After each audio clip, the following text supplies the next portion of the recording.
Welcome to the Valley of Outlaws podcast with me, Will Flindle. A podcast for those taking the road less trodden, and a podcast for those seeking more.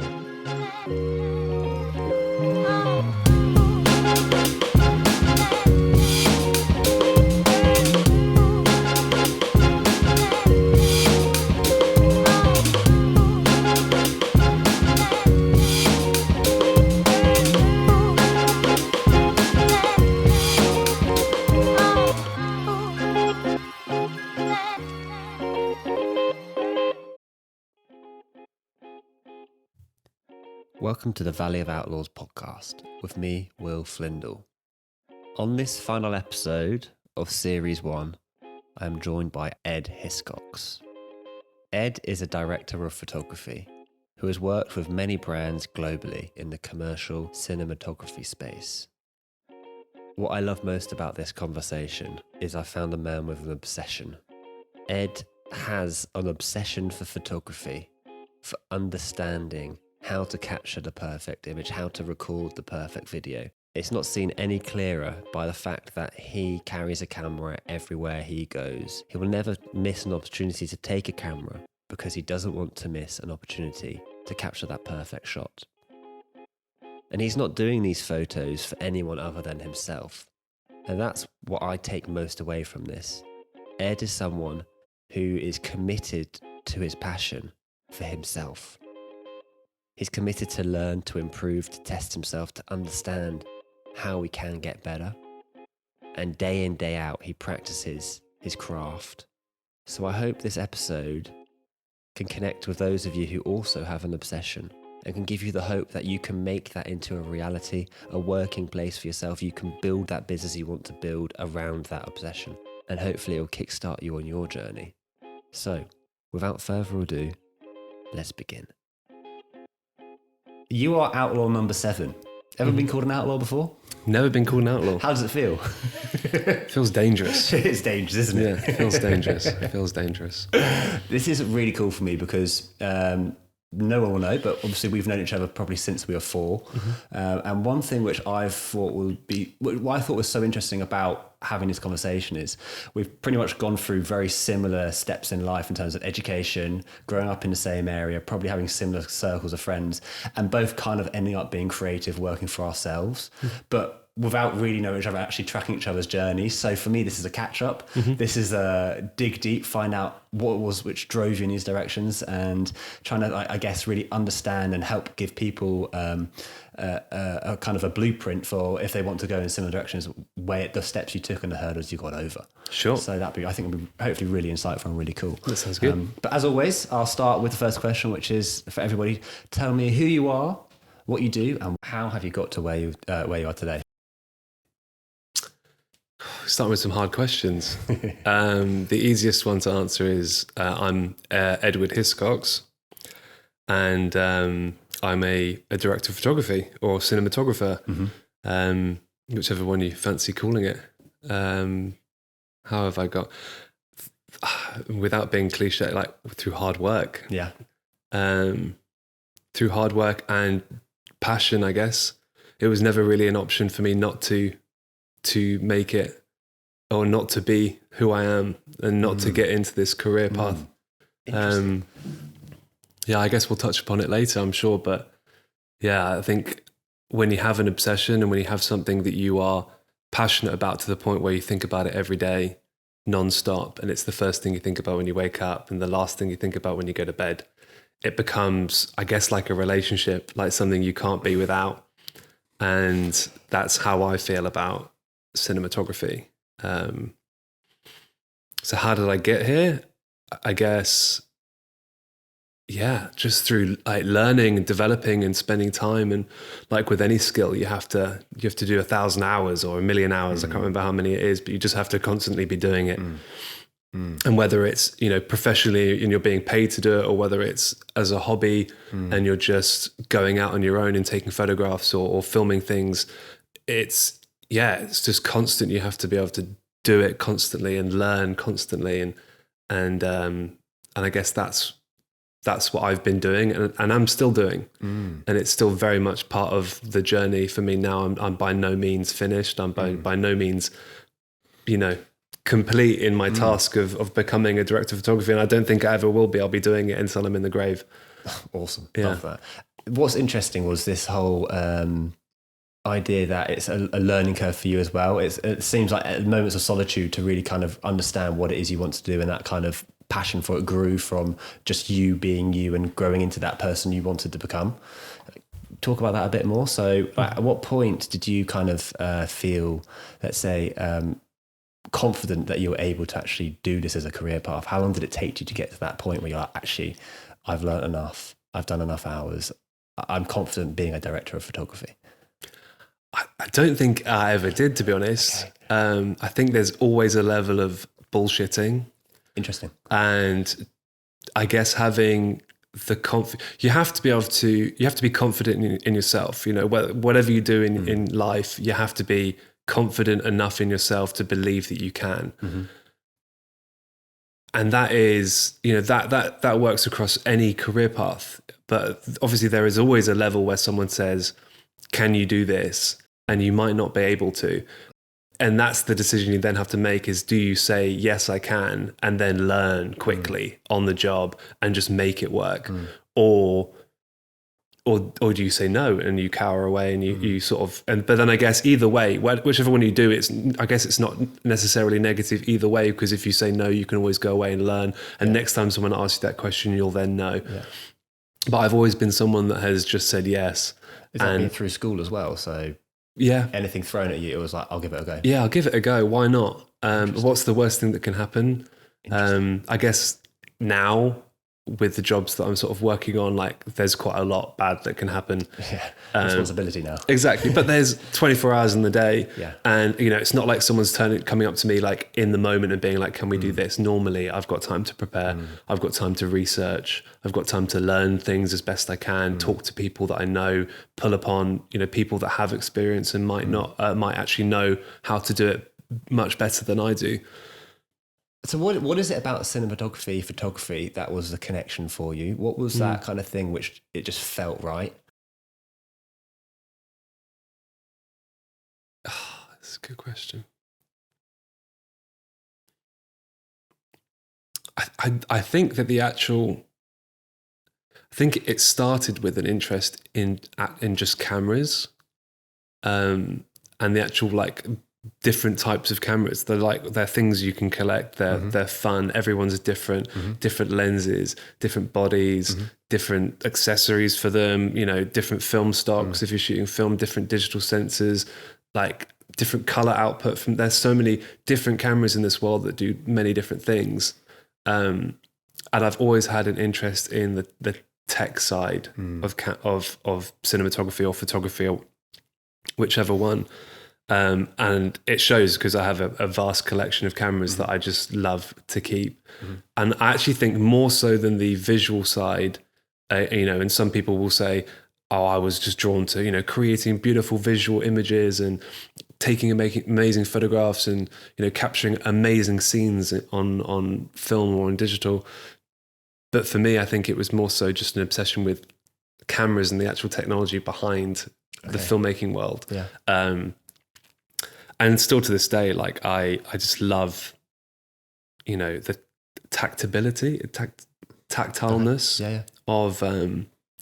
of cameras.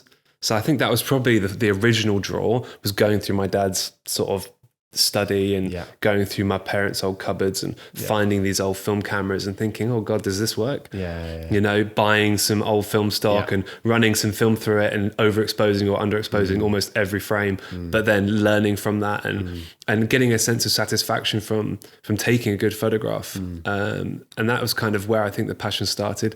Now, I know so much about cameras and I still love cameras. I still love owning them and having them and holding them. But I think more so now I have this desire to create nice photos and create, nice work. But I think that's only come on in the past couple of years. how much has it changed the way you look at things as well? Like it's a bit of a wild example, but for example, when I was studying architecture at school at university, they said the difference you're going to have when you come in as a newbie to architecture and you leave is the way you think about architecture and the way you observe things. And I can imagine it's probably quite similar with photography and cinematography, the way you're looking at the world, trying to capture light, the way you're observing. I can imagine it completely is a radical shift from everybody in normal day life. And that's probably part of the passion, but part of the obsession. But did you notice that at all? Did you notice, the way you observe the world changes dramatically? 100%. There's two things that happened. One was, I can't remember how many years ago, but I was looking at, the world's, the most famous cinematographers in the world, the Roger Deakinses and that lot. And I read somewhere that they, because they obviously originally they grew up like they shot on film, and obviously shooting on film and exposing for film is slightly different to shooting with digital, mainly because you don't see a high definition image that you can work off.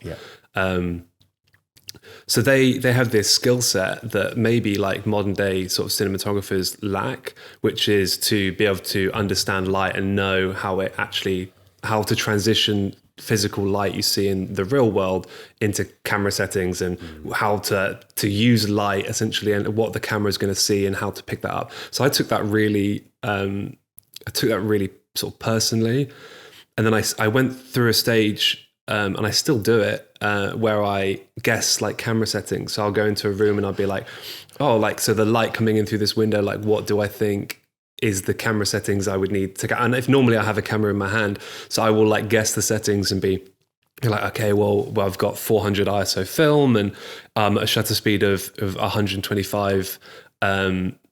So maybe like, I don't know, 5.6 or f8 or something like that as the aperture that I would set to then capture the light. That's amazing. And then I would take the photograph and see whether, and more often than not, I'm wrong. Really? But no, not often. Sometimes. I'd say you're probably more right. I'm getting better. I'm getting better at it. But it's definitely, that's again, something that I've just like practiced, and through obsession and just through like sheer like interest in it. It's something you just get better and better at, and to the point where like you just understand what light, and you end up looking for light then. And you go out, and I often go out for little sort of like days out by myself with my camera, and I'll go around London, and I won't look for people to photograph. I won't sort of look for like weird objects or anything. I'll just go out purely looking for interesting light and interesting composition. And it doesn't matter whether people are in the frame or what's in the frame, as long as I'm capturing an interesting composition with interesting light. And the more you do that, the more you see it, and the more you see it, the better you become. That's beautiful. I love that. Really. And what's the connection you have to the whole process in terms of like when you're out there on your own photographing? How do you feel as a person doing it? What's the best way to describe it? If I go out in the morning with my camera and a couple of rolls of film, I don't look at my phone at all, which I think is probably in today's world, that sums it up. Yes. I don't think about talking to anyone. I don't think about any of the projects I have on, or any of the stress that might be sort of reeling in the back of my brain. I don't have any anxiety. I don't have any worries. It's my escape, and it's my therapy, and I feel completely free. How protective are you of that? Unbelievably protective. Yeah. And I have people in my life that, support it, and my girlfriend will never ever stop me from, like, if I say I need a day out to go and like take photographs, or like I'll see you later, I'm going out. I could be out, from 9 a.m. to 3 p.m. and I'll be back for dinner, or actually the light could be really nice and I could stay out until 9 p.m. and suddenly miss dinner and come back really late. And she'll say, oh, like, did you get any good shots? And rather than you didn't spend time with me. Yeah. And obviously I try my best to spend time with family and friends, and that is it. But ultimately, like I spoke about earlier, a love affair with photography and with filmmaking is a relationship, and it is something you have to work at, and it's something you'll feel shit about sometimes, and you'll have to, really work hard to continue with the passion of sort of doing it as a career. And sometimes it'll be amazing. It'll be completely blissful and you'll completely fall in love with it and it'll be amazing. Just like any relationship, you have to work at it. And the only way you can do that is by spending time. Hence, you carry a camera everywhere you go. Everywhere I go, or try to. It's so funny. You rocked up today, camera out, and I was like, "Is he going to start photographing while we're podcasting too?" Like, yeah, no, I love it. I love that. I think it's so good because you then don't have the doubt or the regret if there was an opportunity to capture something, and you're doing it so often, as we said, that you said 0.5% of the photos you post are seen. People seem to only see 0.5% of the photos you create. And that's amazing because that catalogue of stuff and that documentation of your life is so kind of like important. It's vast, yeah. And it's just for me. Yeah. And amazing. I often go out and I get told off because I go out with family and I go out with friends and I take a load of photographs and people see me taking photographs. Yeah. And they then they message me afterwards and say like, "Oh, can you send me the photographs that you took?" And to be honest, like, you know, I have like 100 rolls of film sitting on my desk that I haven't developed. Yeah. And I will at some point, you know, get them developed and have them all scanned and look through the photographs, but I'm not in a rush. It's all for me. It's not a work project. I'm not being paid or I'm not doing it for a client.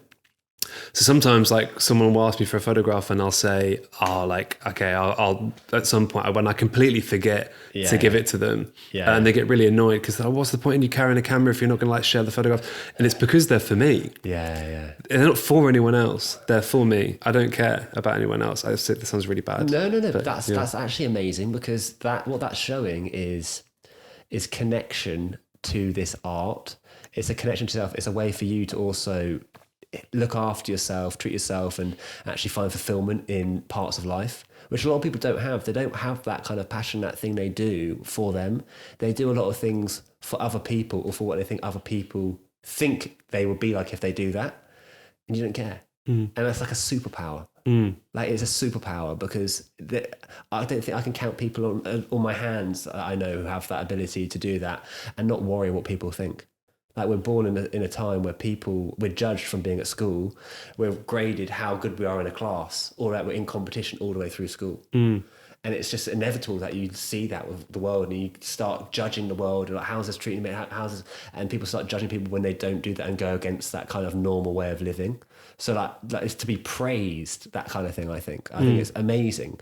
I mean, one of the questions I have is, you know, how would you describe the way you think? But how would you describe the way you think towards your relationship with your art and your friends and family? That kind of thing, when they're pushing those kind of things, what do you never have any pressure at all towards actually saying, okay, I'll try and do something to please them, or if I'm with them, I'll take some photographs for them? Or is it, no, I'm completely fixated. I'm only looking for these things. I'm not looking to capture moments so they can look pretty and put them on Instagram. There's definitely a level of, especially with family, there's a level of feeling obliged to take some photos of the family. In my work, my aim is to make the director happy, or to make a client happy, and that involves me, you know, being visual and creating an image that actually everyone is happy with, not just me. And that might mean I need to sacrifice things that I maybe think look good in order to make someone else's sort of vision happen. So that when I'm actually when I'm taking photographs personally, I hate to be told what to do or what to photograph. And I'm not really... I appreciate it because I think it comes from a good place most of the time, but I don't necessarily react well to like someone saying, oh, like take a photograph of this or like quick, like take a photo of us. More often than not, because I'm shooting on film and it's expensive and I have limited frames in a roll anyway. But I always try to take photographs of people and friends and family, but it's from my perspective, it's my view. So if someone is having a conversation and they burst into laughter, I'll bring the camera up to my eye and take a photograph quickly because that's what I'm seeing. And that's a moment that I have, you know, that I've connected with. So I'll capture that for my memory. I'm not thinking, that person will really like that photo. But then when people say, oh, can you take a photograph of us posing? That's not for my memory, it's fake. It's the classic Hinge prompt, candid or planned or whatever. Yeah, exactly. But I want real candid stuff. I want stuff that I see. And it might be the case I go to a big family event there's loads of people, all the whole family's dressed up really nicely. And I come away with 100 photographs of like the floor and like the ceiling and windows, because that's where the light's coming in, and it captures my eye, and it looks really like nice and fun. And those compositions are actually what I'm drawn to in that particular moment. It's not that I don't want to photograph the whole family. It's not that I don't think anyone looks good enough to photograph. It's just that's not where my brain was really looking. And I like to photograph my family, but on my own terms, I guess. Yeah, that's amazing. We talked a lot about family, so I want to ask, how influential were mum and dad into allowing you to think this freely and go down a route which actually is not the most common route, and there is no guarantees. When you're working as a thing, you're freelancer or contractors in videography. Freelancers. Yeah. So you've got no guarantees of work until you build a reputation. So it is seen as a risk for parents. So how kind of supportive and how did they raise you to think open-mindedly, to not worry about that kind of lack of security, let's say, at the start? They've always been incredibly supportive. I guess they never made me believe that I couldn't do something. They were always really good at just saying, yes, you can, and what we were touching upon earlier, and having that confidence to sort of just say yes, whether it be public speaking or entering the school play or joining a sports club or something like that. They've always sort of believed that if that's what you wanted to do, then absolutely they'll support it. And that's been obviously amazing. It's probably been more of a reason that I've developed into this career than I actually sort of give it credit for or even think about, to be honest. And I guess that kind of the fact that I've never necessarily like thought about it means that they were just doing it in the background, without me even thinking about it. And it's I've always had that support network, and I've always felt like, and like obviously fortunate enough, and I'm incredibly blessed to have the parents and the family that I do. Yeah. I've always felt like I'd be looked at. It was never an option to go freelance and not be okay. And even if, I was getting no money and like really struggling, I always knew that my mum and dad would take me in, or one of my brothers would take me in. There'd always be a support network and someone would help me. Yeah. And that made me feel brave enough, and confident enough to just try. Yeah. That's awesome. Yeah. And I guess that, and their belief in me as well gives you confidence and makes you feel like you can. Yeah. And your relationship with your brothers, 4 brothers, how was that growing up as well? Because again, there's another situation where there's comparison, and I know there's a few age gaps between some of the brothers, but it's still a thing of, look what Toby's doing, look what Aaron's doing, look what Ed's doing. And sometimes that's great because it forces you to push yourself a bit harder, but sometimes that can also be quite limiting. So how did growing up with them really like mold you to be quite reassured with, I guess, yourself firstly, and then the kind of choices you make? Again, I'm incredibly lucky in the fact that I have never fallen out with my brothers. We are incredibly similar, but very different at the same time.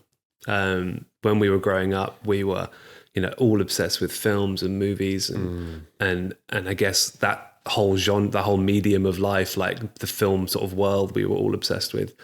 But also like creatively and like getting outside and playing games and playing board games, and we were all into the same stuff, which helped a lot because essentially I was raised with 4 of my best friends. Yeah.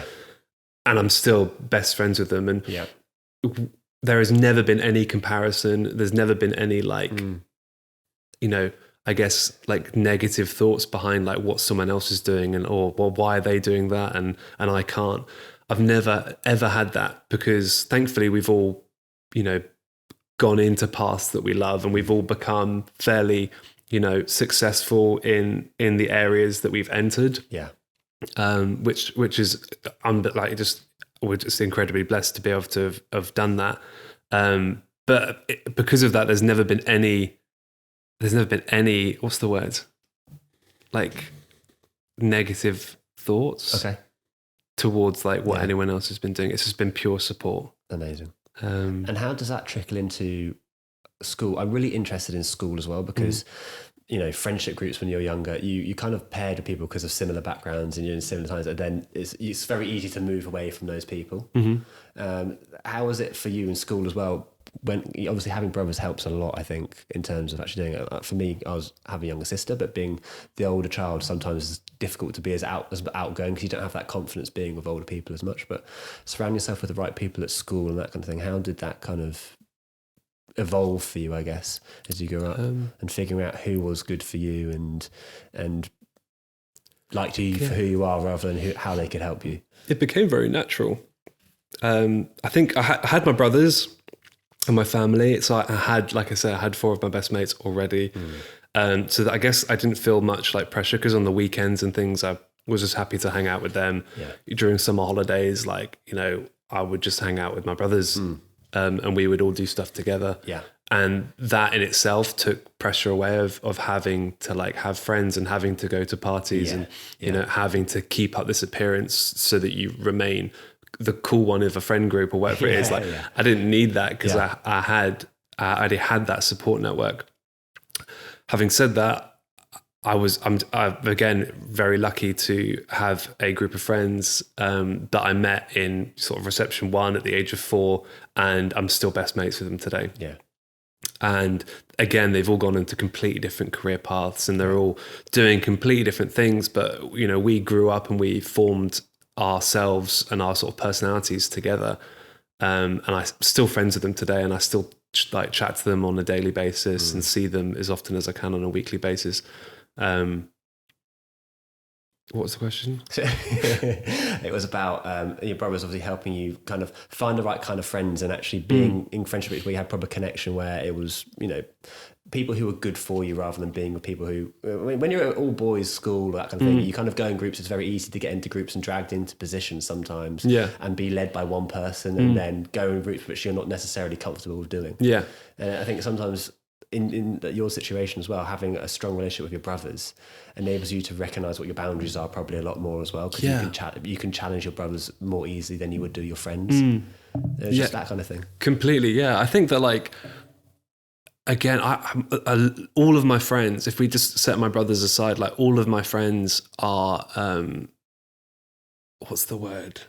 They're I'm gonna need a moment to think. No worries. What's the word where you there's hyping you up, or hyping, there's I can't remember what it is. Bumi said it the other day and it was so true. Anyway, so setting my brothers aside, my friends have always been incredibly supportive of each other and just always hyping each other up and never bringing each other down or being jealous or comparing ourselves or anything like that. It's always been, whether or not we're together or not, it's always has Rob told you about the thing that he's been doing? It's amazing. And it's all that, or someone will say, Ed's just been working on this project. And when you're talking to other people, you need, they're like cheerleaders almost. And I think that, having friends that are so incredibly supportive and having that network of people that will, cheer for you and will boost your praise, it gives you confidence because it makes you think, oh well, I'm doing great. People love it, and my friends are supporting me and they think I'm doing really well. My brothers are supporting me and they think which then gives you the confidence to go even further. So I guess that support network is something you have to pull on, and not everyone has that. And I'm very lucky to have it. But I guess that would be something that you could hunt for if you didn't have it, is finding that one person or that group of people that will cheer for you and will support you. Unconditionally, basically. Unconditionally. Even when it's not going well. They'll still make you feel like you're doing something good. Because ultimately, it's not always going to be easy. It's not always going to go well. And there's going to be points in your life, no matter what career you choose, where you're going to struggle. But there's always positive points. There's always something you've done well. This leads perfectly to the next question. I was going to ask, what were some of the early hurdles for you to get into the industry, which, you knocked and you're like, oh, crap, this is going to be harder than I thought, or right, I really need to improve these kind of things. What were those, I guess, first hurdles? What were the first hurdles? I spent a year as a runner in a post-production house in Soho. And those were some dark times. Really? Yeah. Why? It's the post-production world. It's quite old school. Mm-hmm. So you're in a building with 100 suites, with 100 talented editors, colorists, audio engineers, the lot.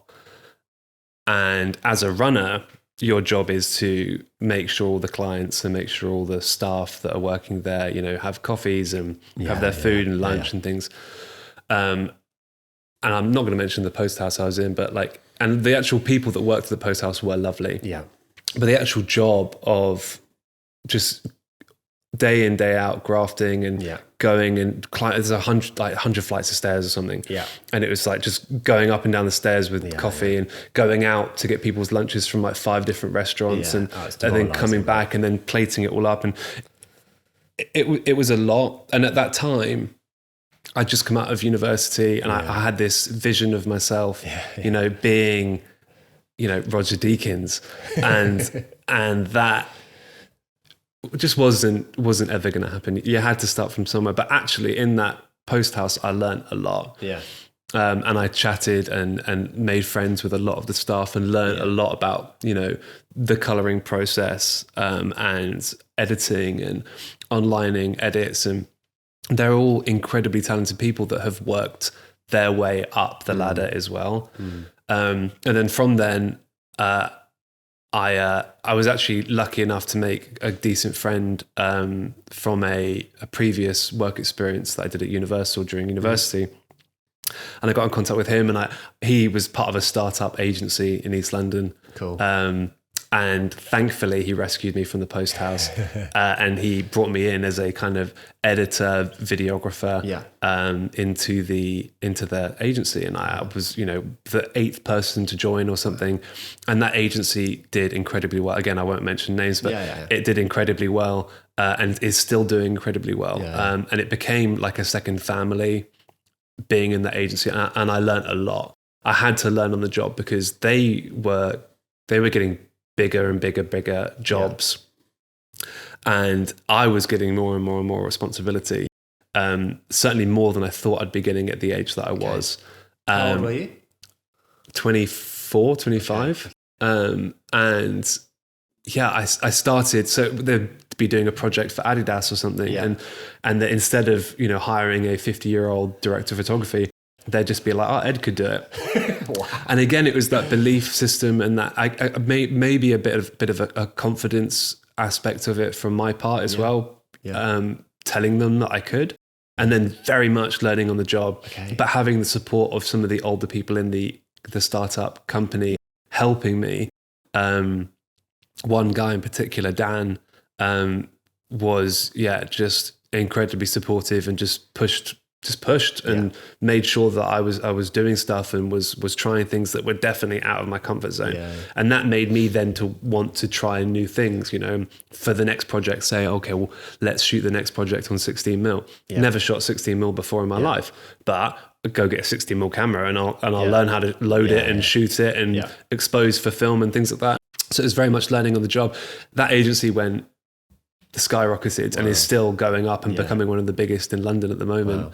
And over the 5 years that I was there, I went from sort of videographer doing smaller projects to director of photography at the agency, and working on much, much bigger sort of global campaigns for similar size sort of brands to Adidas and things. And they were all incredibly supportive again. And then when I left to go freelance a couple of years ago, they again, it was just the owner of the company, Ben, I sat down with him. He was incredibly supportive, and those relationships that I've kept, I still work with them on a regular basis.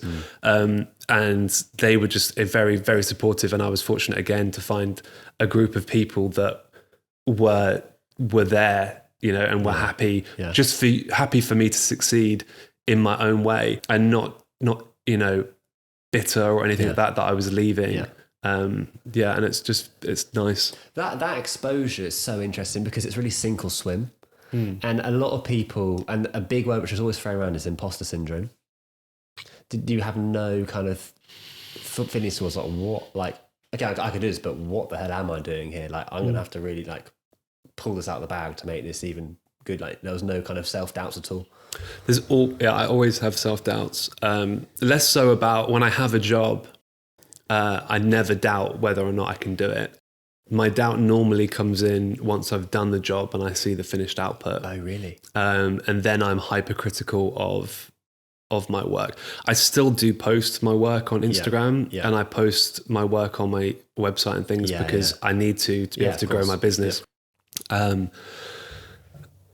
However, like if I work on 100 projects a year, I'll maybe post 3 or 4 of them because the other ones I'm hypercritical of, and there'll always be something that I think, oh, I should have done that, or imposter syndrome. Like I'll doubt myself and think that I'm not. I shouldn't be a DP. I shouldn't be a director of photography. Okay. Because like other directors of photography that I look at on Instagram are doing incredible things, and every piece of work that they do seems to be like mind blowing. And then I do a piece of work and I don't think it's anywhere near as strong, or I could have done this better, or I lit it wrong, or it just doesn't look good. Even though people might be happy with it, I struggle sometimes with feeling actually like I've done a good job myself. Do you have people in the industry who can give you that kind of constructive criticism to say, you know what, we're going to compare you to whoever and say this is what they did which is good and this is what you could do to improve? Do you have that at all, or is it completely self? It's completely self. I don't really have anyone that I definitely have people that I could ask and say, what do you think? But I haven't as yet. No, that's fair enough. And sometimes you don't need to. Yeah. It's just interesting because I would probably put it out there that everybody you're looking at, you're going, that works amazing. They're probably doing exactly the same thing as you. You know what I mean? They're probably going, that was shit. Like, I don't want people to see this. Yeah. And it's like when you're so deeply involved in it, you don't have that perspective to look broader because it's so focused in all those things, which is amazing because you're always looking to get everything right. But the bigger picture is you've done the job, you've achieved what the client wants you to achieve. What can you do? Exactly. Yeah, you've done it. It's the arts, really, I guess, isn't it? The other thing that is difficult if anyone goes into the film industry that you will realize is it's a very saturated world. Really?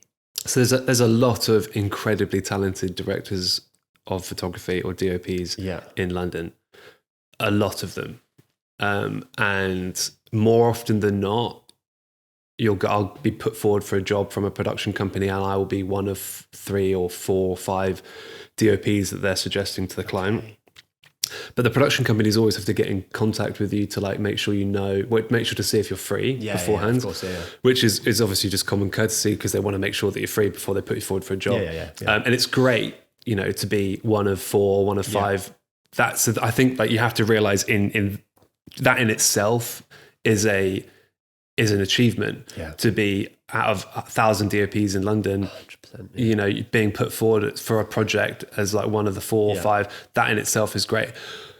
But you have to then think that like, you've got a 5 out of 5 or 1 out of 5 chance in, of that job coming through. And more often than not, like it doesn't, it goes to another DOP. So then you end up thinking to yourself like, well, what have they got that I haven't? And you end up going on their portfolio and potentially looking at their work and you think, fuck, their work is really good. It's I can see why they got the job. And then you start to doubt yourself and whether your work is strong enough. Obviously, like, at the moment, touch wood.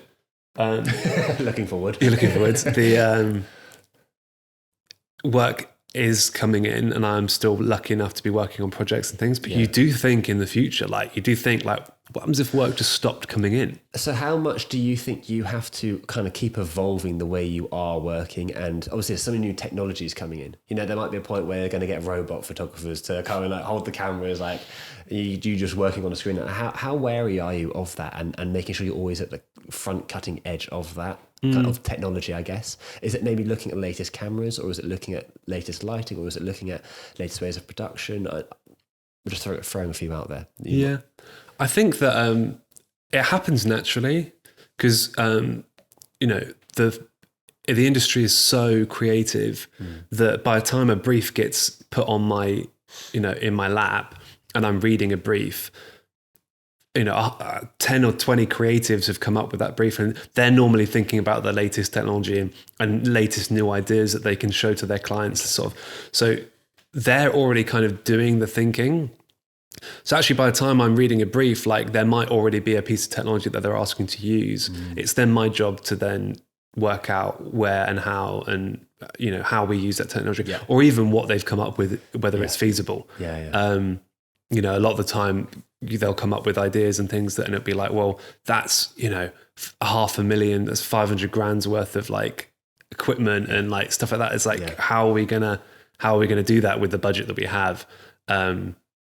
So there's a level of that, and I guess knowledge of equipment is completely necessary, because I need to be able to advise people and say, oh, you want to use this piece of equipment, okay, it's going to cost you this much, or we're going to need this much time to do it, or you thought you were going to shoot on one day, but we actually need an entire separate day just to set this up. And again with lighting, like lights are getting easier and easier to use, and with the development of like LED technology and things, lights are getting more powerful, but like smaller, and you can run them off domestic sockets, and you don't have to run them off massive, 32 amp, mains and things like that. Like it's the technology is making our jobs way easier.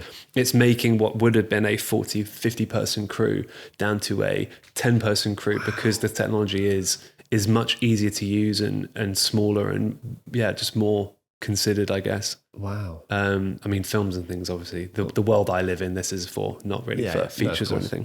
Interesting. But even features, like some features get shot with tiny crews. Really? Yeah, tiny crews, especially in indies and things like that. Like obviously the big like Marvel features and stuff still probably have like, you see the credits list, it's still hundreds and hundreds of people working on it. But like more often than not, like some independent crew, some independent films will work with smaller crews, because the money stretches further. You have multiple people pulling different jobs, or like you have a DOP that is much more hands-on and operates and only has one assistant instead of having a team of assistants. How important is the connection then with people you're working with? Because when I had a bit of experience in the film industry, I saw people, we worked on this film, we did this film together, and you're building kind of like your family of trust. How important is that for you in this kind of world as well? Or are you very much as a freelancer, I'll go into a team and I'll just see how they work and I'll adapt to work to them? It's the most important thing. Okay. The most important thing you can do in the film industry is to not be an arsehole. Yeah. And to be, friendly and kind and supportive and smiley and everything. And this goes for people that I compete with, and also people that I work with on a daily basis. My biggest connection is to production companies or to directors. Those are my two routes to being hired. It will be either be a director asking to work with me as their director of photography, and suggesting me to a production company or an agency, or it will be an agency or production company getting in contact with me directly. Sure. So that in itself, like with any other business, it's unbelievably important to keep those relationships going and to continuously be friendly. Never be the person that shoots them down or says no. If you can't do something, explain to them like maybe why you can't, because of these reasons, not just no. It's that saying, your reputation precedes you, is no more true than in that industry. No more, and you like, jobs come from other jobs. And I actually have been working very, very much internally with my own sort of mind, not seeing other directors of photography as competitors, but as friends and people that actually I can admire and learn from. And that helps me a lot with my, sort of worry of not being as good. If I look at someone else's work, and rather than critiquing it and saying that like, it's way better than mine, why isn't mine this good? If I look at that person's work and go, oh my God, like Jack smashed it. Like this looks incredible. And then telling him and actually being like, Jack, like this is absolutely amazing work. Like this is incredible work. I love it. by doing that, I think you're then mentally putting yourself in that position where you're proud of them. And like we're talking about with friends groups and things like that before, you're then a cheerleader. And that makes you feel better about yourself. It makes them feel better about themselves. So much so that like when they can't do a job, you know, and I'm not saying this is the reason to do it, but like when they get a job, if they can't do it, like who are they going to say, well, Who can? Ed can. Like I'll give Ed can have the opportunity, you know. It's energetically as well. Do you know what I mean? When you're kind of like holding in envy and that kind of stuff, it's like that will reflect to you. I've got a teacher who says you're a mirror, your inside is a mirror of the outside world you see. 100%. So it's really, really amazing. That. Yeah. And I spend my life looking at YouTube videos and books of, you know, past photographers and historic cinematographers. And I do a lot of research on their imagery and try recreate that as like a challenge to myself anyway. So there's no reason why I shouldn't be doing that with people that I literally meet all the time 100%. And friends. Their work is just as impressive as, you know, the work of Eugene Smith or Fan Ho or whatever photographers you like to look at. But yeah, so I guess the relationships are the most important. I'm also blessed to being a head of department. I can choose, more often than not, I can choose some of the crew that I like to work with. Yeah. So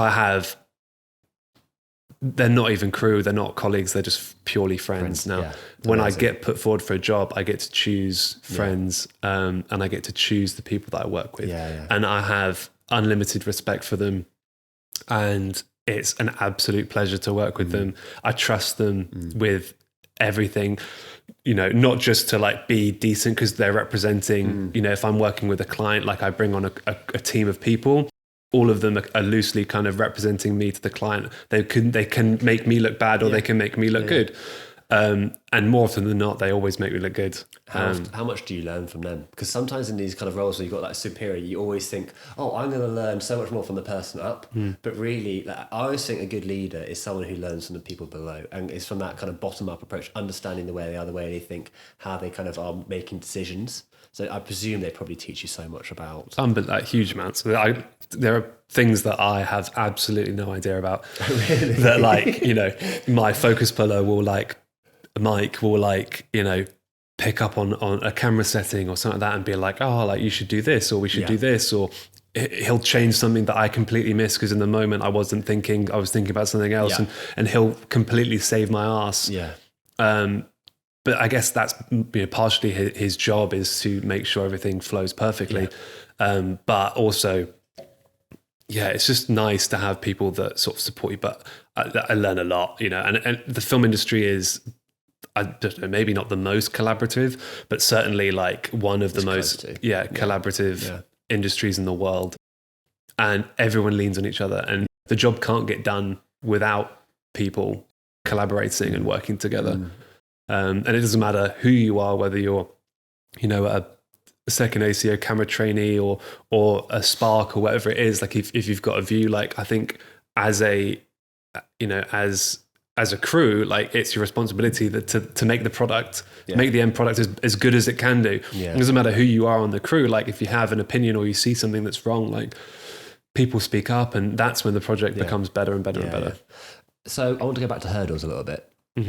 Now in the role of director of photography, what do you kind of do when a shoot isn't going how you want to do? How are you thinking? What's your mindset? How are you trying to stay calm and keep a really wide perspective on things without panic ensuing in the shoot?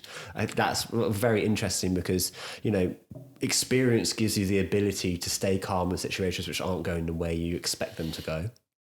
So how do you kind of react? How do you think in that kind of position? You get better at it because, you know, we were discussing earlier, like, you know, 98% of filmmaking is just problem solving. And every shoot always has an aspect of needing to problem solve. So, you know, after doing hundreds and hundreds of shoots, you definitely get used to it. And at this stage now, nothing really throws me off. If something goes wrong, there's nothing you can necessarily do about it. So like, you just have to move on and you just have to like work out a solution. And there's always a solution. But yeah, I guess the toughest thing I guess same as most industries, when you're trying to problem solve is time, and you have a day to capture something. You might have the talent for 2 hours, and you're needing to film all of this content in 2 hours. And you have a producer, talking down your ear saying you've got 5 minutes to set up this next shot, but this isn't working, or it's not looking the way you want it to, and you need more than 5 minutes. So I don't know. Yeah. Being vocal, explaining to people what you need, trying to stay calm as often as you can, not flapping, because flapping just slows you down. Again, being able to have crew that you can rely upon, and I can say, right, to my camera team, I can say, like, I need to chat to the lighting department. Like, can you do this? Make sure the camera's in this position, and trusting that they can do that, and that they'll do it to a better standard than you would be able to do anyway. So, and then you can go to the lighting department, you can work out that solution. Inevitably, another problem will come along, and you'll have to go to somewhere else and sort out that. And it's just, I guess, having people that you can trust makes the job easier. And people that are incredibly competent, it makes the job way easier. Being vocal to producers and people that are timekeeping, telling them that if you need more time, you need more time. And then also, I guess, making decisions on when's it enough, right? So I could set up a shot in the morning, look at the frame, and spend hours tweaking and hours trying to perfect it and adding things and taking things away. And sometimes you have the luxury to be able to do that. More often than not, you don't. And this is where directors are always really good. And I always learn a lot from directors, especially sort of older, more experienced directors, where, they'll move on because they've seen something, they've got it in their head. And even if you think there's a problem, or you think, oh shit, we need to retake that, we need to redo that shot, they might be only using the beginning of the take or something. Like they're thinking something completely different. So again, it's like trusting that they're doing it. It's not that you shouldn't necessarily bring it up if there is a problem, but like you're just trusting other people as well. And what was really interesting hearing that, the relationship you need to have with the talent, the subjects of it. How important is it as a photographer, videographer, or a cinematographer, to actually keep them calm and really kind of get them to trust you? Because I mean, we live in a world now where you see stories of photographers who are taking advantage of models, and and it's very easy to say the wrong thing, do the wrong thing, and if you haven't got that level of trust with your subject, it's very easy to not to get the perfect shoot. So how do you work on trying to actually keep your subjects trusting of you, calm? And well, thankfully, it's not really my job description. Oh, is it not? No. Okay. So the director is the person that works with the talent. Oh, really? Okay. Yeah. So I do everything visual, pretty much, and it's my job to visually make what the director wants happen, and whether that's through camera choice, lensing it, lighting, working with the art department for color, like tonality of the piece and things. The location and stuff, that's kind of like the director has an idea of what they want. It's my job to kind of make that happen. And on the day, through conversations prior and things like that, like the director doesn't really want to be like worrying so much about like what it's looking like. It's really my responsibility to make that happen smoothly, and then get final sign off and get their thoughts on it once we've finished setting up. So the director can actually work with the talent and build that level of trust, because if the director's running around trying to worry about everything technical and worrying about how it's all looking and things, they're not able to build that relationship with the talent, and then they're not able to get the performance that they want, or get the interview that they need, or the answers and stuff. So that is where that trust comes from the director. Okay, interesting. But then again, again, talking about trust, the director has to trust me to be able to actually do a good job, because otherwise I'd set up the camera, do a really shit job, make it look really shit, and then the director's going to look at it and be like, this looks nothing like how I wanted it to look. What kind of expectations do you kind of set on yourself when you're working? Like I always say to people sometimes, I'm a big believer that when you set expectations for how you think something will go, that's how you bring on stress, anxiety. It could be depression if you're expecting stuff in life because things don't always go the way you think they will go. For you, in terms of, I guess, every day you're doing a shoot, but in terms of how you want your career to go, do you set expectations for what you want it to be? Or are you happy to let it kind of flow? I know that it seems like there's a bit of rigidity to obviously a brief when you're doing a shoot, but for you as the person in your career path, have you got expectations? And Yeah, I would say I do. I think everyone always struggles with like, finding their direction and like maybe stressing a little bit about like where is their path taking them in life. And I struggle with that a lot as well.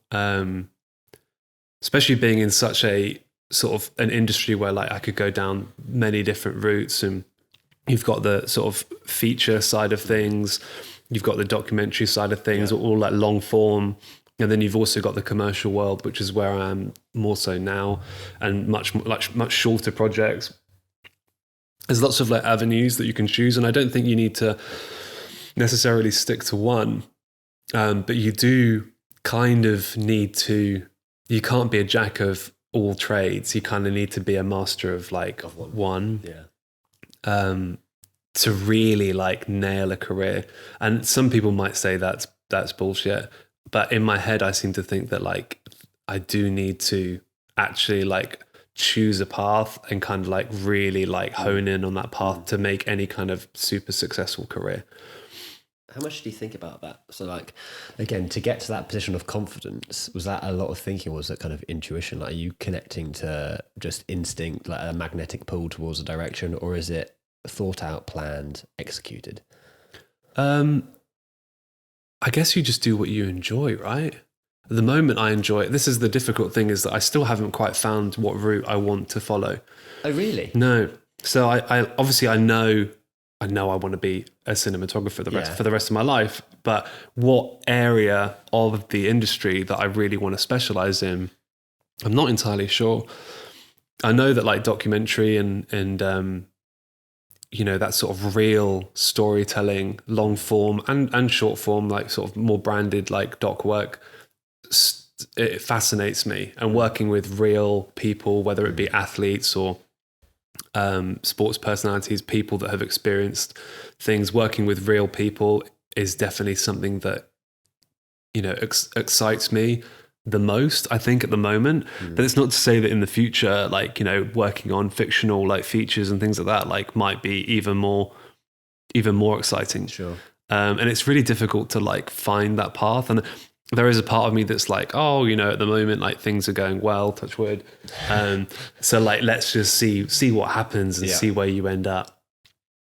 But I do think that sometimes, if you're in the sea floating and you just continue to float, I don't think you're ever going to reach land. You kind of have to like steer yourself. Yeah, you need to steer yourself in a direction. You need to put the effort in and actually paddle. Otherwise, you're never going to go anywhere. You're just going to float about. So I do kind of think that like, at some point I need to.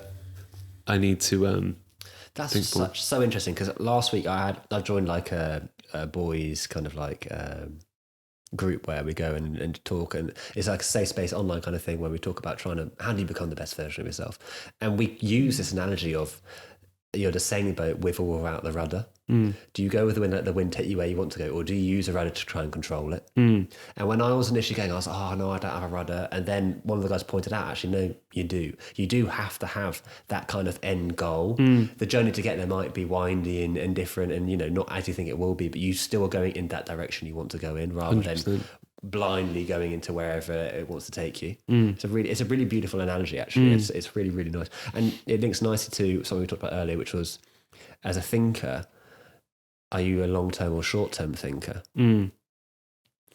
Yeah, I think.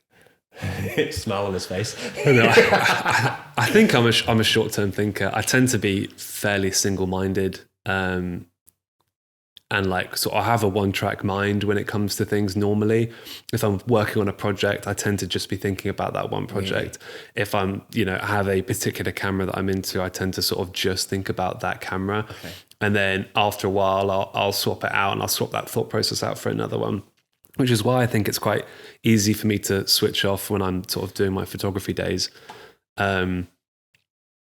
but I do think in that regard, I sort of go from a project to project basis and tend to not as much as I can think long term, which is probably why I haven't, found a final sort of goal in my career yet. Okay.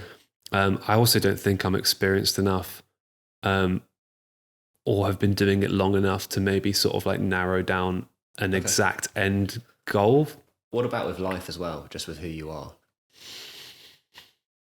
Again, I think I rarely think longer than a year ahead. Really? Yeah, like holidays, I don't know, like proposals, brothers, family stuff. Do you have a vision of who you think you could be in the future? Do you have like this best version of yourself you're working towards, or are you completely content with the version you are now and open to see who Ed becomes? I think a bit of both, to be honest. I think I'm fairly content with who I am now. Yeah. I like the person I am. In fact, I love the person I am, and That's really rare. it's I genuinely do. Not in a obviously self-obsessed way. I think that there's a lot that I need to work on, but I do like who I am, and I like the career I have. I like the life that I live, and I'm very lucky to have that.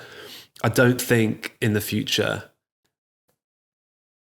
I'm not going to. Don't know. Hopefully, I don't. How long did it take? How long did it take if you, or when maybe was the first time you realised you liked who you are?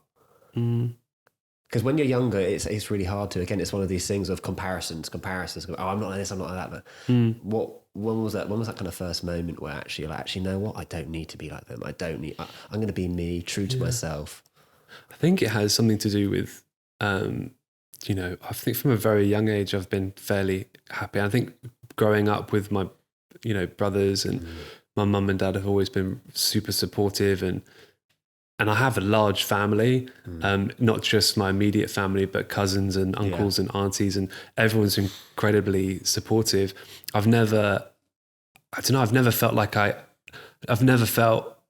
didn't like myself because my family liked me. Wow. So it's like no one ever me. I got on so well with my brothers as a kid that I never thought that anyone would hate me. Yeah. Yeah, and I guess mum and dad, raising us to not be assholes. Yeah. Helps. That helps a lot. But yeah, I don't know. I've never. It sounds. I don't know. Does it sound arrogant? It doesn't sound arrogant or bad.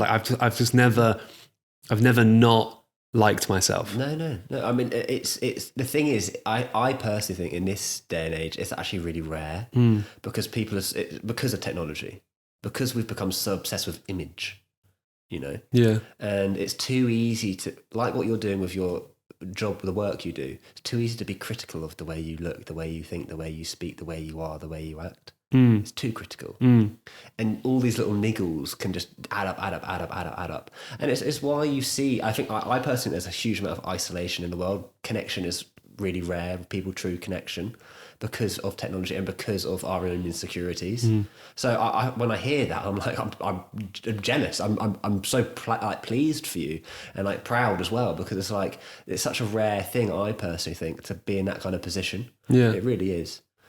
So I commend you for that. Thanks. Do you think you've had points in your life? Have you loved yourself or?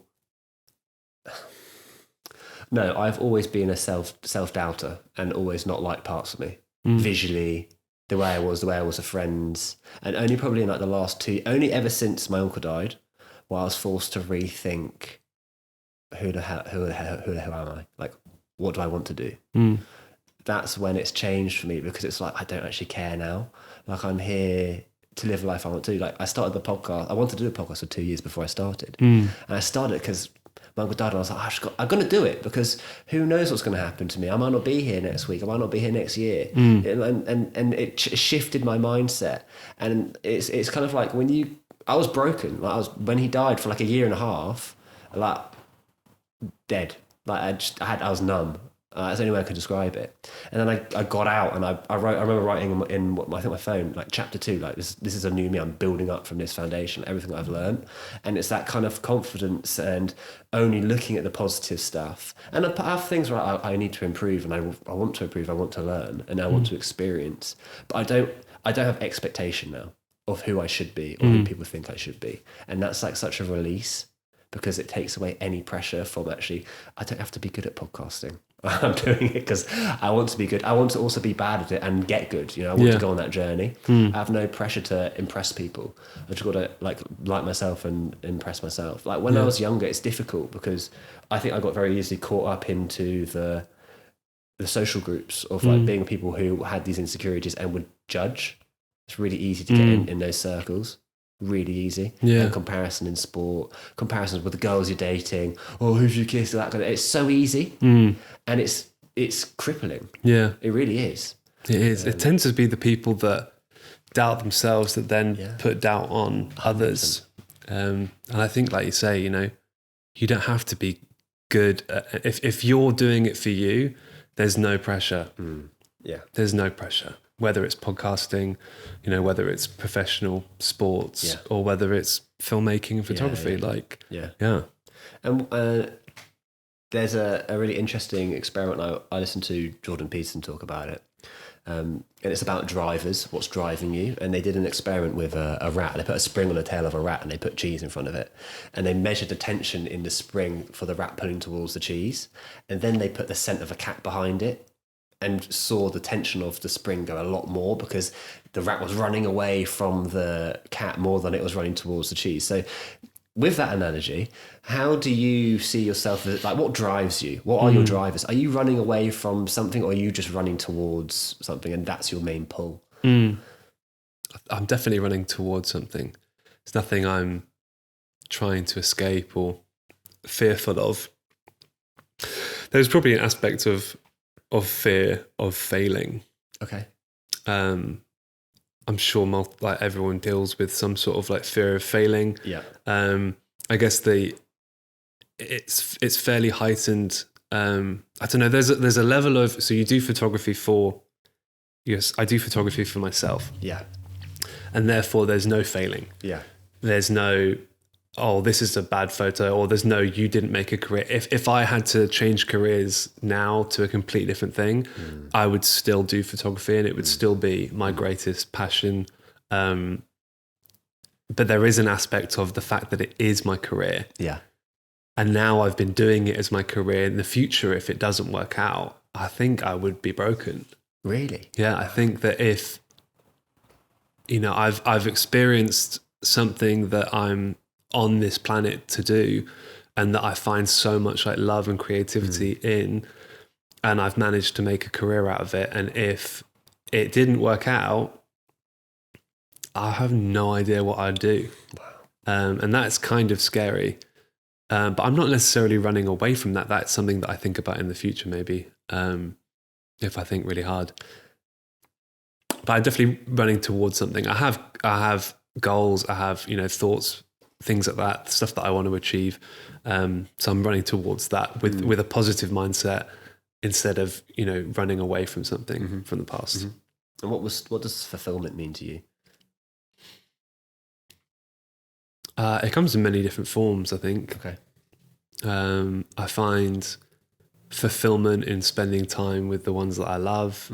And that is incredibly fulfilling in life. And at the end of my life, when I'm 100 years old, we spoke earlier about my archive of photos, that book that I look through that's thousands of pages long when I'm in my 90s. What's going to be in that book? Will it be the projects that I've worked on and frames taken from the cinematography that I've shot, the work that I've shot, or will it be photos of family and photos of holidays and things like that? And I can tell you already it will be photos of my family, photos of my friends, photos of trips and travels that I've been on. So that's where I find my fulfillment. And I smile more looking at photographs that I've taken of like friends and family and travels and from events and things that I've been to than I do looking back at my work and potentially being hypercritical of it. Yeah, of course. Can we talk about your relationship with your girlfriend? When you're talking about going on your days off and not feeling any pressure that you need to be back at something to be there, she's allowing you to go and fulfill your passion and do stuff. That's, I mean, the dream. Do you know what I mean? So, someone who understands what you need and allows you to do that. It's amazing. How much are you grateful for that? And how long did it take you to find that in a woman? I'm incredibly grateful. I think that it's something that in our relationship I have always done, and therefore it's never. She fell in love with me, knowing that's how I was. Okay. And I love spending time with her, together and things. But I tend to travel a lot for work anyway. So we are, fairly used to doing small chunks of time apart. And she's incredibly hardworking stuff, so she has her own distractions normally. But she's always been incredibly supportive, and she's very different to me. She's we are not quite opposites, but certainly different creatively or mentally, and we are drawn together for that reason. But she does understand it. She has a incredible creative streak. Although she hasn't necessarily made a career out of it, she has an incredibly creative streak that completely resonates to what I believe it completely resonates to what what is it? do. She used to be a dancer. Oh, really? Yeah, she used to dance for the Birmingham Ballet. Wow. And she was incredible. And she stopped. I hope she doesn't mind me talking about this. She stopped and went and got a maths degree. Wow. And sort of changed her career path. And that just sums up what an amazing person she is. But she still has this massive desire and is incredibly creative still, but also being the complete opposite and being very analytical and the opposite to me. Incredibly bright and just, very, very talented. But I do think that she still sees that I need to go and spend time doing what I love. Yeah. And I need to have it. Otherwise I get withdrawal symptoms. I can't not, go out and take photographs, and I get itchy. I get annoyed, sitting at home or not with a camera in my hand, or I have to go out and buy a new camera or swap a camera or try something new or change it up and things. And if I don't, I get a bit weird. Does it give you more presence when you're with her, that freedom? I guess so, yeah, for sure. Because it means that I can get it out of my system. So yesterday is the prime example. It was a really shit, cloudy day. I had a day off. I wasn't working. So I took my camera and a couple of rolls of film, and I went off into central London and started taking photographs and trying to find compositions. And then I came back around 6 p.m. and I was able to put my camera down and spend time with her. I guess whatever your vice is that you need to do, some people go to the gym, some people work out, some people have, classic cars or different hobbies.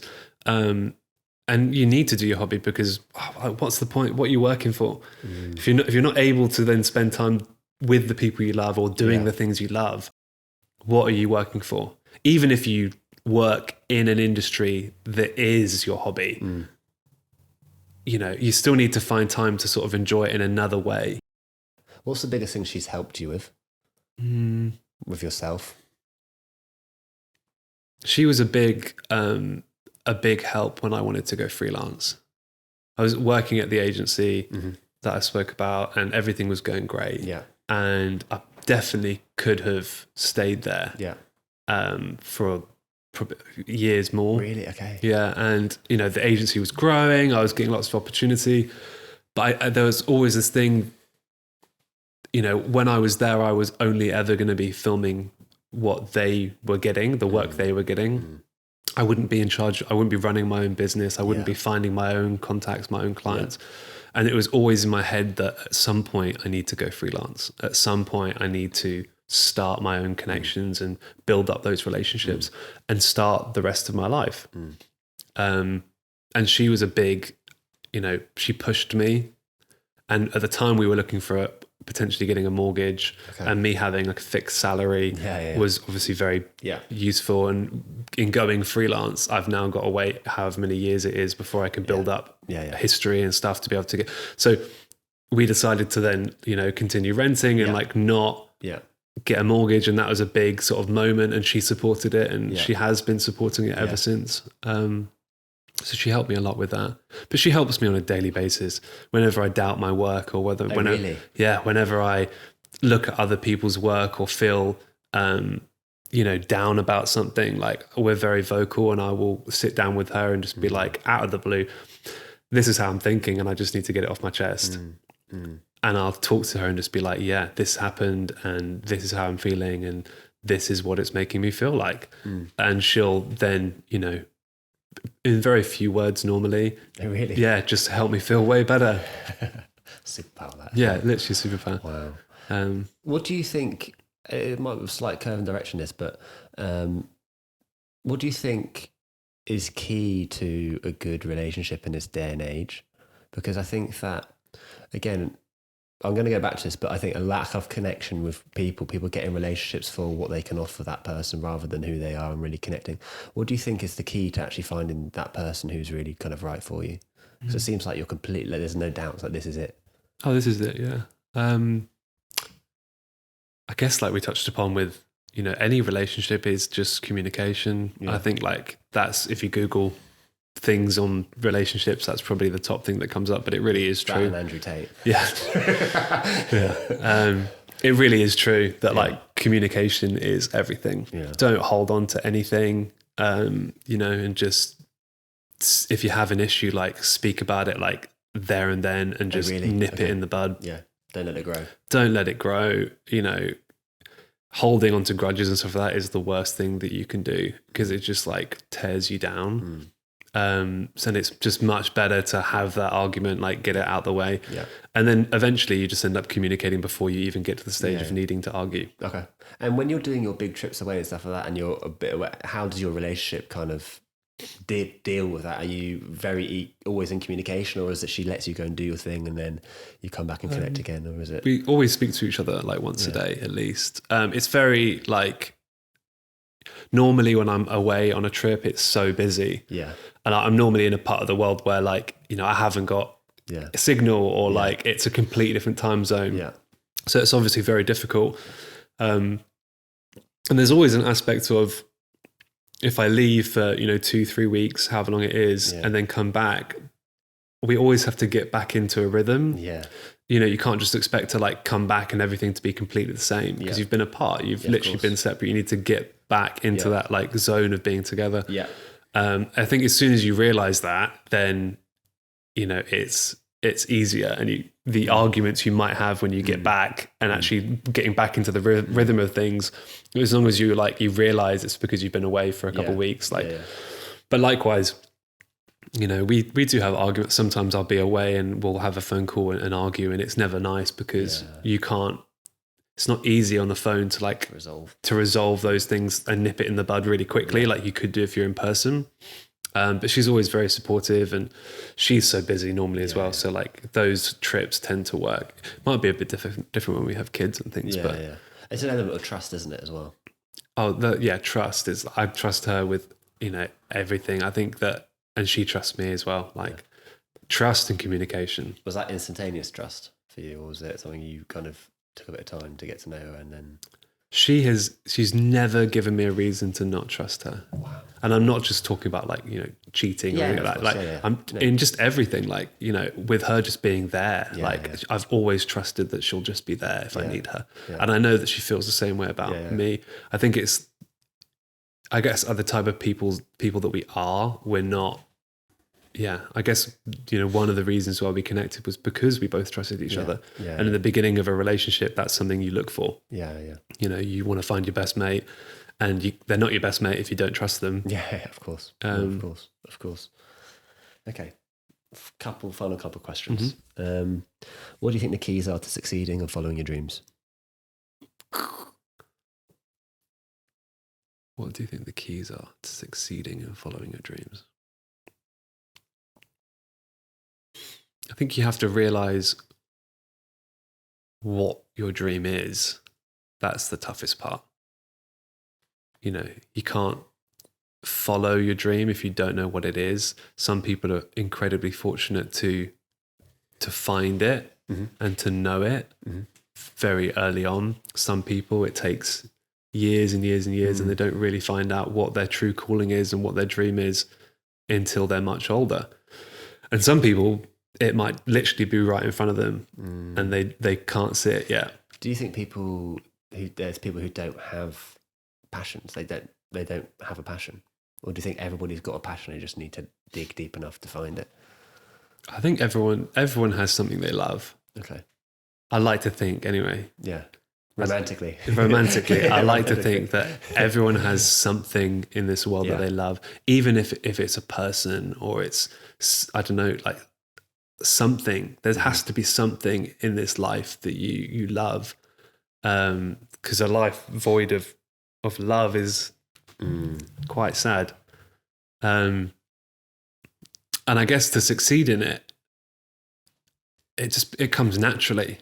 If you love something enough, you want to do it, and by doing it, you become better and better and better at it. It doesn't matter what it is, whether it's you love a person and that's your passion, that's your dream, is to spend your life with that person, being with that person, spending time with them, dedicating time to learning about them and knowing them. It's going to be a much better relationship. Yeah. If it's gardening, like learning how to garden and spending time in a garden is going to make you better at it. It's going to make you more successful. It doesn't matter what it is, spending time doing that thing, but you can't spend time doing something you don't love. Yeah.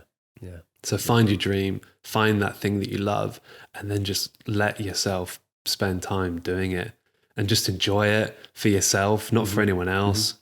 Do it for you. If anybody they found their passion, but wanting to take that leap of faith into it, what's your advice to people? What's your advice to just starting and taking that risk? How do you sit with that? I think if you found something you love, like, it should be a priority. Okay. If it's not your career, it doesn't matter if it's not your career. Like, you can have your career on one side. Like, I don't know, your career hasn't got to be the thing that you find success in. Interesting. I feel as though everyone like gets built up upon, like, obviously you need to have money in this day and age, and like you need to be able to survive, and you need to have a career to be able to, live. Yeah. But it doesn't have to be the thing that you find success in. You can do other things, hobbies and things, and be incredibly successful at your hobbies. And that can give you enough happiness and enough like sense of achievement in life. Yeah. And your career could just be a way for you to, a means for you to fund that, or a means for you to sort of do your hobby. Yeah. And that's absolutely, that's perfect in itself. What's the question? It was what was kind of the advice you give people who've got a passion and want to take the leap, encouraging them to do that? I don't know. I've always wanted to do mine, so it's tough to think of like wanting. Sometimes when I think that I want to go out and take photographs, or I have these ambitions to work on these big personal projects, and that's all it is an ambition, and I never end up actually taking the leap to do it. The one thing that I think helps me is starting smaller. Okay. Yeah, and like choosing a micro project, or choosing one thing, instead of saying I want to do an entire photography series on train stations around the world. Yeah. And it's like, I want to shoot people in train stations in every part of the globe. That's a massive project. And it's probably achievable, but like maybe not very easily. But if you break that down into micro projects and say, okay, well, today I'm going to go to King's Cross, and I'm going to take photographs around King's Cross, that suddenly becomes very achievable. It's manageable, isn't it? Very manageable. And you build your way up, like with learning a language, that you can't just like go in and read a book in French. Yeah. Like you need to start with oui, non, un, deux, trois. Like you need to start somewhere. Yeah. So I guess if you're struggling to get into you're struggling to find your dream or your passion, start trying things. Yeah. Play, experience, live. Don't stress about it. Don't put pressure on yourself. If you put pressure on yourself, it just stresses you out. And then you end up doing nothing. Yeah. Just live, and you might come across something. Yeah. Okay, final question. What's the one lesson you would want to teach your kids when you have them about life and happiness? The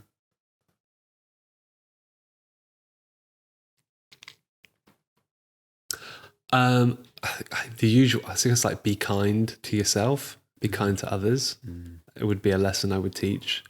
Always be kind. Yeah. even if someone's not kind to you, because at some point it will, it'll make you feel better about yourself, even if someone else is not kind to you. So that's one thing that I would definitely teach. The other thing would be to not get too hung up on success. Okay. And never compare yourself to others, or try not to. I don't think it's realistic to say never, but try not to compare yourself to others. But yeah, try not to get too hung up on success, and just, you've got 100 years to live. Just have a good life. Think of it as you're trying to have a good life. That's it. That's the goal. You can make 100 different goals specific to careers, specific to family, specific to things that you want to buy or whatever it is, tangible objects. But ultimately, the one goal that everyone should have in common is just have a good life. Yeah. And as long as you keep that in mind, you can't not do it. Really, you kind of have to just be like, oh, this has happened. It's really shit. Yeah. It's made me feel really bad about myself. But, my end goal is to have a good life. I don't know. It sounds really it's amazing. I know, but maybe it's obviously it's difficult for some people to, if something really bad happens, it'd be difficult to just to think. It's easy for me to sit here and say, hey, have a good life. No, I get that. Yeah. I get that. But I think the thing is I think there's scales of what good is as well. You look at the super rich, you look at super poor. More likely not, you're going to find a super poor more happy than a super rich. I mean, people in Africa and wherever in poverty, they're agreed that we want to help get them out and get them into better kind of ways of living, but they still have good moments in their life and things. It's not like they're all miserable, because if they were, it wouldn't be like this. Do you know what I mean? There's so much to live for in its basics. And I learned that a lot. I walked the Camino de Santiago, and I learned how little you need to live to be happy. Yeah, that's it. Just find happiness. Yeah. Find your happiness. Yeah. Doesn't matter what it's in. Doesn't matter how you do it. Just find that happiness, and just have a good life. Yeah, that's beautiful. Look, that was brilliant. And for two reasons. Firstly, because it was an awesome podcast, but I feel like we've had a good catch up, because we haven't seen each other in about 10 years. Yeah. It's just been so interesting talking to you about this. So I'm so grateful you are Outlaw number 7, and thank you for coming on the podcast. Thanks for having me. Thank you, sir. Thank you. Thank you for listening to this episode of the Valley of Outlaws podcast. If you did enjoy it, please share, like and subscribe, and please tell all your friends about it. We are very excited for where this is going to go. We've got people to speak to and stories to tell. Thank you.